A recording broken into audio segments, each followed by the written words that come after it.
Hello, good evening and welcome. Monday night, 8 o'clock. This is Paul and I help people who've got a drink problem put the fun back into their lives without the alcohol. And I do that using hypnosis, happiness and hijinks. Few things tonight. First of all, I would like to thank those of you following last night's live who have sent me comments, ideas, suggestions for this group that I'm going to be setting up and that I was discussing, and also for the 2-minute tips videos that I'm going to be starting very soon. I would still love to have your thoughts and ideas and feedback on this, particularly for the 2-minute tips. Is there anything that you'd like to see me cover in just 2 minutes every day of the week? So that's that. So please just send me a PM or leave a comment under this video or the video from yesterday. That would be cool. Right, I want to read from a quote from this book. This book is called The Rainbow Machine, Tales from a Neurolinguist's Journal by Andrew T. Austin. And it'll become apparent why in a second. Okay, so a ship in harbour is safe, but that is not what ships are built for. And that was a quote by a guy called William Shedd. And the reason I'm talking about that will become apparent later on. I have read lots of books about people overcoming adversity, going back to people like a guy called Commander Coffee in the Vietnam War, who was a pilot and got shot down, was captured for something like 5 years, and was brutalized, tortured, kept in really, really bad conditions for a long time, and yet was able to come out of that better, in his own words, better than he went in. Whereas lots of troops, soldiers, airmen that got captured during that war came out as complete wrecks and went through less than he went through.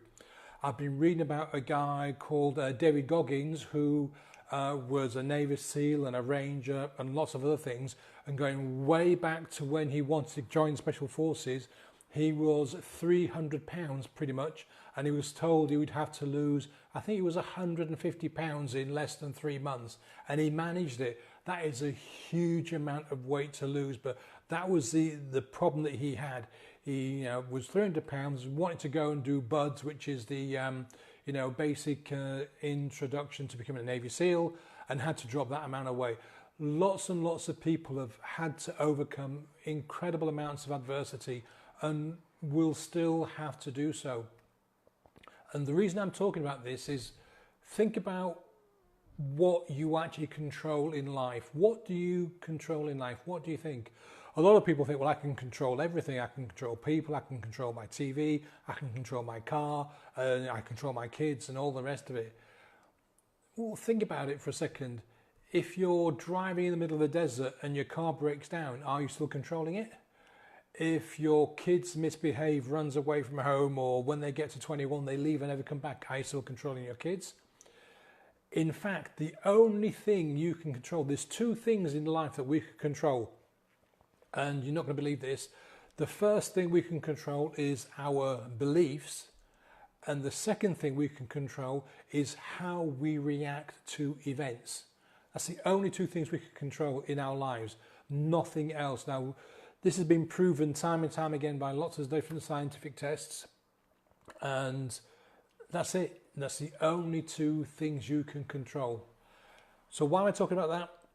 Well, I read a lot in the various groups and from clients and people I've been talking to about how they struggle to quit drinking, as an example, and that they sort of give up after a relatively short period of time, and they sort of tend to blame extenuating circumstances, things beyond their control, which I can understand, but is a bit of a get-out clause, to be honest.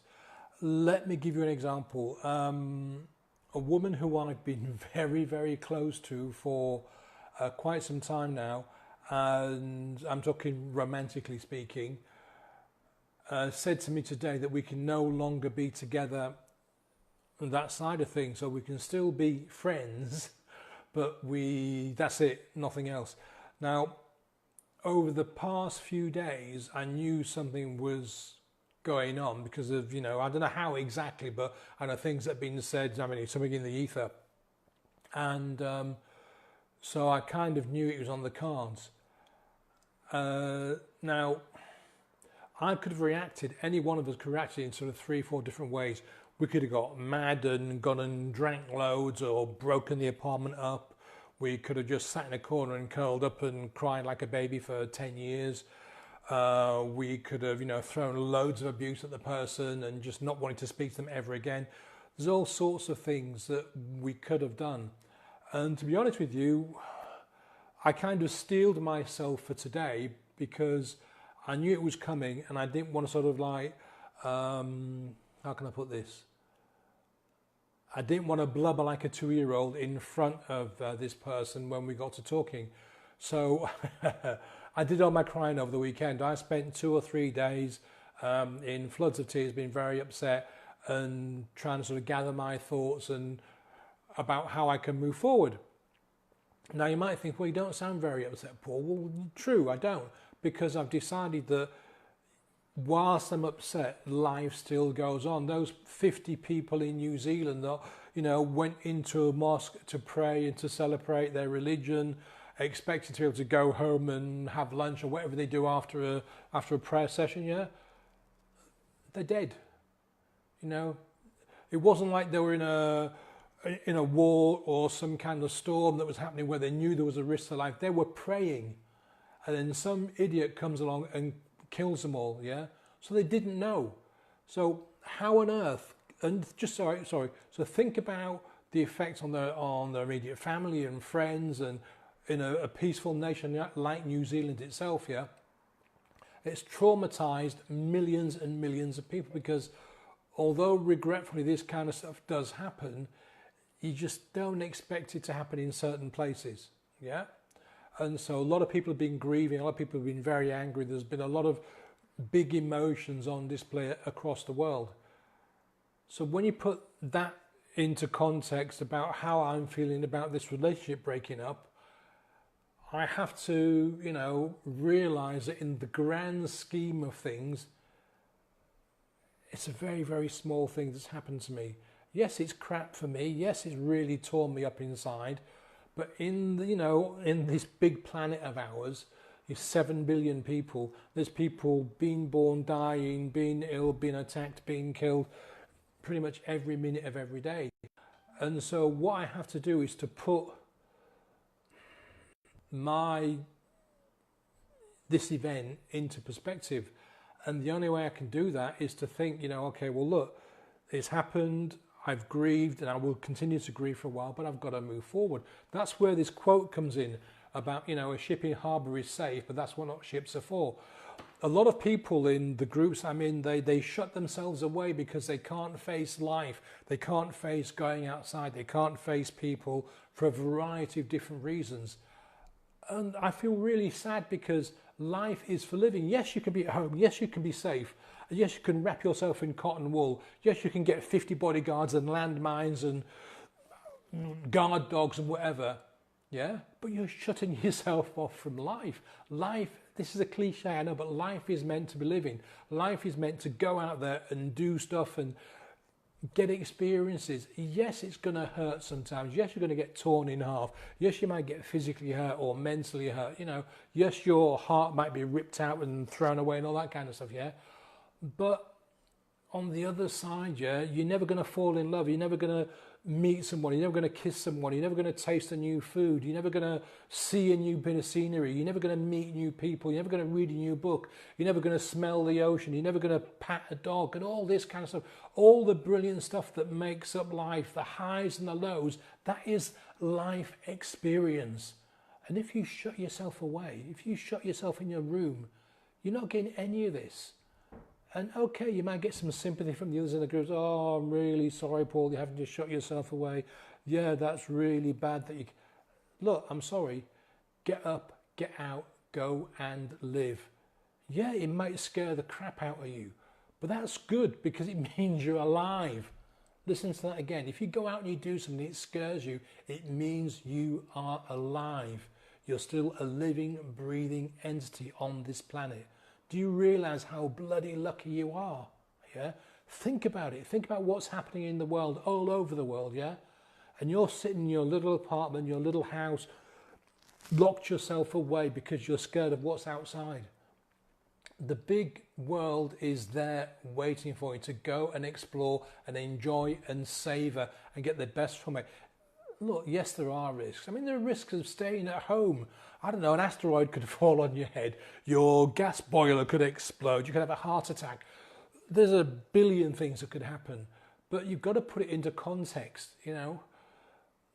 You need to get out and live and experience life, because that's the only way you're going to grow. That's the only way you're going to have these experiences. That's the only way you're going to fall in love and just learn stuff and be a different person, a better person.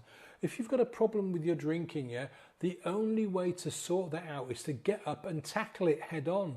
There is no point in pretending that if you stay at home all day long, you know, watching Netflix or whatever, that you're going to cure yourself. You're not. Yeah, okay, going down to the pub with your friends might not be the great idea, but if you're up front, look guys, I've got a problem. I can't drink for whatever reason. Doctor says I can't drink anymore, so I'm coming because I love you guys, and I'm going to sit and I'm going to drink Diet Coke, even though I hate it, because I want to be with you guys, yeah? So what if they laugh? So what if they call you a wimp? You know, yeah, okay, I'm a wimp, but I'm still here, yeah? Would you be here if you were in my shoes? Start a debate, yeah? Don't be afraid. Don't hide yourself away because you've got a problem. Get out and live your life, because you never, ever, ever know when, you know, something might happen to you. There's another quote in here. Just bear with me a second. It was on page... Yeah. Listen to this. This is from Elizabeth Kubler-Ross. It's only when we truly know and understand that we have a limited time on earth and that we have no way of knowing when our time is up, we will then begin to live each day to the fullest as if it was the only one we had. And to, you know, in a certain circumstances, it's true. Today is the only day you have. You can't have yesterday back again. Yesterday's gone. You can't rerun yesterday. We've talked about the Groundhog Day before, yeah? You can't have yesterday back. It's gone. It's done. Whether you wasted it, whether you had a fabulous time, whether you laid in bed for 24 hours, you can't get that back. It has gone, yeah? So you need to think about this. You need to think about this. You know, we have no way of knowing when our time is up. Those 50 poor souls in New Zealand went to pray. They had no idea what was about to happen. Yeah? They had no idea. I read about one guy who was right in the middle of it, and he didn't think of himself. He just got up and he tried to stop this guy shooting people. He lost his life trying to help other people. Yeah? Again, he wasn't expecting to do that when he got up that morning and had breakfast. He was going to go and meet friends and pray with his friends. So neither do you know. You know, this could be your last day on earth. How do you know it's not? Now, I'm not saying be morbid. I'm not saying worry about whether it is or isn't. What I'm saying to you is get out there and live your life. I'm going to cry in a second. I'm trying not to. I promise I wouldn't, yeah? But you have to do it. This is why I'm getting so emotional about this. You have to get out and live your life, because you never know what's around the corner.